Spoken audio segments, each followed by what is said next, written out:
ACP దాడుల్లో మహబూబ్ నగర్ జిల్లా మహమ్మదాబాద్ మండలం ఎస్ఐ సురేష్ అడ్డంగా బుక్కయ్యారు. పగిడాల గ్రామానికి చెందిన ఓ ప్రేమ వ్యవహారంలో ఎస్ఐ సురేష్ 50,000 డిమాండ్ చేశారు. 30,000 అడ్వాన్స్గా ఇప్పించుకున్న ఎస్ఐ మిగిలిన 20,000 చెల్లించకపోతే వారి కేసు నమోదు చేశామని బెదిరింపులకు గురి చేసడంతో బాధితులు ఏసీబీ అధికారులను సంప్రదించారు.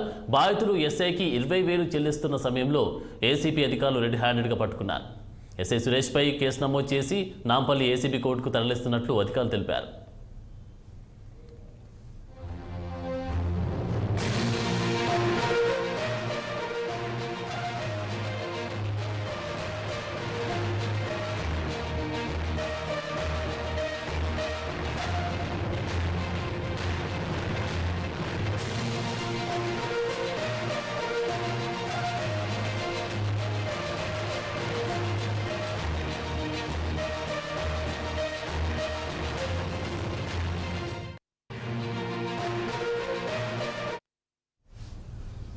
ఏసీపీ దాడుల్లో మహబూబ్ నగర్ జిల్లా మహమ్మదాబాద్ మండలం ఎస్ఐ సురేష్ అడ్డంగా బుక్కయ్యారు. పగిడాల గ్రామానికి చెందిన ఓ ప్రేమ వ్యవహారంలో ఎస్ఐ సురేష్ 50,000 డిమాండ్ చేశారు. 30,000 అడ్వాన్స్గా ఇప్పించుకున్న ఎస్ఐ మిగిలిన 20,000 చెల్లించకపోతే వారిపై కేసు నమోదు చేస్తారని బెదిరింపులకు గురి చేయడంతో బాధితులు ఏసీపీ అధికారులను సంప్రదించారు. బాధితులు ఎస్ఐకి 20,000 చెల్లిస్తున్న సమయంలో ఏసీపీ అధికారులు రెడ్ హ్యాండెడ్గా పట్టుకున్నారు.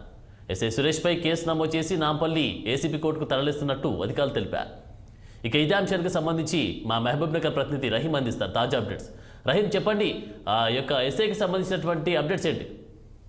మహబూబ్ నగర్ జిల్లా మహబూబాబాద్ మండలం పగిడాల గ్రామానికి చెందిన కృష్ణారెడ్డి కుమారుడి తన ప్రేమ వ్యవహారం మాట్లాడడానికి ఏదైతే మహమ్మదాబాద్ ఎస్ఐ సురేష్ దగ్గరికి వెళ్లి ఫిర్యాదు చేశారో, అయితే ఎస్ఐ 50,000 డిమాండ్ చేయడంతో బాధితులు అడ్వాన్స్ గా 30,000 చెల్లించారు. 20,000 కూడా అతను డైరెక్ట్ తీసుకోకుండా దగ్గరలో ఉన్న జిరాక్స్ షాప్, ఏదైతే జిరాక్స్ షాప్ లో ఉన్న వ్యక్తికి ఇతను కన్సల్ట్ అయి ఉన్నాడు ఎస్ఐ. అయితే ఈ 20,000 రూపాయలు అతనికి ఇవ్వమని చెప్పి అనడంతో వాళ్ళను ఎవరు ఈ జిరాక్స్ షాప్ అతనికి నేరుగా వెళ్ళి ఇచ్చే సమయంలో ఏసీబీ అధికారులు చాకచక్యంగా పట్టుకున్నారని చెప్పవచ్చు ఆనంద్.